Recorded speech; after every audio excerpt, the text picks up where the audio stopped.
If I told you that a man's deepest sense of longing often stems not from what's said, but from what lingers in silence, would you understand? That a bond maintained across time and space isn't held by constant presence, but by quiet gestures that slip beneath the surface and vanish like a sigh. Why do some women remain pleading in love while others, with one quiet gaze, are remembered forever? The reason isn't appearance. It isn't about charm or strategy. It comes from something older, something instinctual and unconscious. What you might call bad luck in love could really be a loop, silently replayed by your own inner patterns. As Jung said, what we fail to address within reappears outside. This applies to our relationships too. Some women try to control their partners, when in truth, they are ruled by unhealed parts of themselves. They search for methods and polished lines, forgetting that the unconscious always knows when something isn't real. A man might not be able to explain it, but something within him recoils, guards itself. But when a woman moves from her essence, not performance, she becomes unforgettable. Not because she insists, but because she resonates. Not by dazzling, but by knowing when to vanish. Is absence about asserting presence? Or is it something subtler? How you withdraw, how you fill a space without physically being there. There's a kind of distance that echoes louder than presence. Some women don't need to chase. They're already a part of him. True desire isn't sparked by abundance, but by a careful, deliberate absence. Mystery holds more power than excess. This isn't a game. Jung might call it an archetypal force, a timeless energy that awakens longing without explanation. But be careful. This power can't be faked. It only emerges from deep authenticity, from the one who's touched her own depths and carries the marks. It's not performance, but presence. Choices made from awareness, not need. That's when a man becomes disoriented, when he can't quite place where she begins or ends. Before he realizes she's a living memory inside him, intangible and persistent. This isn't about advice. It's a symbolic journey, a meeting of masculine and feminine in the unconscious. Jung wouldn't tell you how to keep a man. He'd show you why you need to be remembered in order to feel worthy. And perhaps, by the time you absorb this, it won't be about making someone else yearn for you, but about meeting your own yearning. Everything here isn't a ploy, it's a pattern, and none of it works alone. Notice how certain quiet moments never fade, even when time erases everything else? A man's mind isn't only moved by what's visible, it's shaped by unseen impressions, symbols that stir his inner world. A woman who learns to awaken these internal images doesn't just attract, she endures. This isn't manipulation, it's presence. A presence that knows when to retreat, when to smile without promise, when to disappear like a riddle. The male psyche holds an image of the ideal feminine, the anima. She isn't flawless, she's profound, paradoxical, and elusive. She doesn't comfort with certainty, she ignites with questions. The men truly miss aren't remembered for specific things. They're remembered for what couldn't be named. She touched something ancestral. A woman who understands this language becomes unforgettable. And what evokes deeper longing than physical absence? It's not about silence as strategy, but silence as space, the space between a word and its reply, between one meeting and the next. Desire is born in between. Jung once said the unconscious needs silence to reveal meaning. That's where memory is formed, in the stillness. A wise woman doesn't withdraw out of ego, but from knowing. Some cravings grow in emptiness. What is consistent doesn't stir longing. What disrupts the familiar does.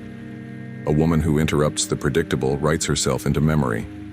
And from that break, emotion takes root. A glance at the wrong time, a gentle refusal, an act of freedom. They become invisible ink on the soul. Longing doesn't grow from what was merely pleasant, but from what was genuine, what stirred and shook. Men miss the woman who mirrored them back to themselves, who revealed what they tried to hide. Because in the end, what truly changes us is what we can't forget. A woman who is whole even in solitude unsettles, because she doesn't need validation. That's when longing begins. When a woman passes through without clinging, she leaves deeper marks than one who tries to stay. Emotional independence doesn't reject intimacy, it elevates it. The woman who dances with her solitude doesn't isolate, She glows. Individuation, Jung called it, becoming whole. And nothing captivates like someone already walking that path. The man may feel diminished, but also in awe. Her light doesn't flatter, it exposes. And the greatest impact often lies in what remains unsaid. A woman who holds her mystery without brandishing it creates gravity. She doesn't need to explain, she just is. That's what unsettles, the sense that there's something he hasn't grasped yet. The unknown, when alive, becomes a need. What's never fully understood is impossible to forget. This isn't about playing coy. It's about the audacity to be whole, to be gentle and unyielding, open and discerning, loving yet wild. Each paradox holds truth, and the unconscious recognizes it. We all long for what awakens us without hurting, welcomes without vanishing. That is rare. The woman who evokes longing makes a man feel he lost something he never quite possessed, and that mystery draws him back again and again. It's the ache of something meaningful that slipped through. It's absence that lingers louder than presence. She didn't fill space, she changed its meaning. A man doesn't miss the one who said too much, but the one who left a silence that echoed, the one who made him think long after she'd gone. Jung said what we lack, we project.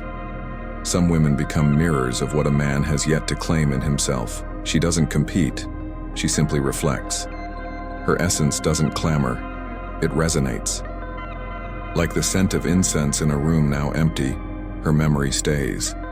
And the ache begins when he tries to find that same feeling elsewhere and fails. When she leaves, she takes nothing, yet everything changes. He replays the small things, how she smiled at nothing, how she moved through life. Ordinary moments become sacred memories, and the more he tries to forget, the more he realizes it wasn't small at all. The soul doesn't yearn for what's always available, it yearns for what made it expand. The woman who honors her own rhythm, who exits without turmoil. She isn't just remembered, she's missed deeply, because she represented a balance he hasn't yet mastered. And once he's known it, the absence gnaws. Longing is born from quiet depth, from the kind of presence that seeps in without asking. And what he misses isn't just you, it's everything you awakened in him. A universe he glimpsed but can't find again. Absence, when wise, doesn't repel, it attracts. The woman who knows how to pause, how to become still within herself doesn't vanish, she transforms the air around her. In the quiet, the masculine psyche senses the abyss, and in that space grows the kind of longing that consumes, one that can't be named, only felt. What's deeply felt lingers. Jung said what we resist remains. A man who resists this kind of absence only feeds it. He begins to see her in gestures, scents, forgotten songs. The deep feminine can't be replaced. She becomes a symbol, and each time she returns in memory, so does the part of him that only existed when she was near. She's no longer just a person. She becomes an experience, and experiences don't repeat.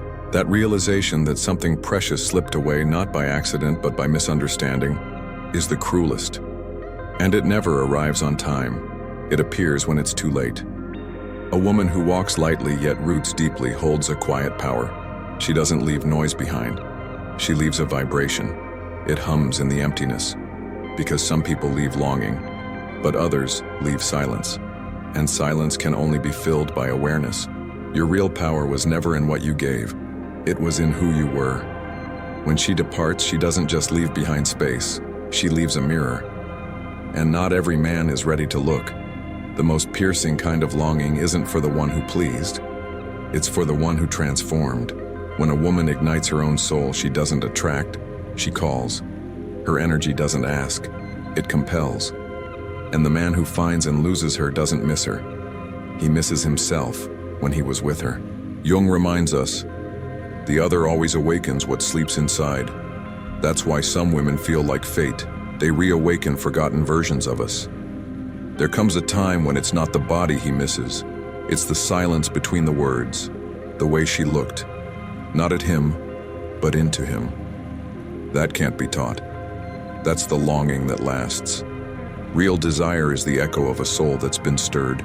A woman who knows herself like that doesn't try, she simply is. And that is eternal. The secret of absence that keeps a man irrevocably captive.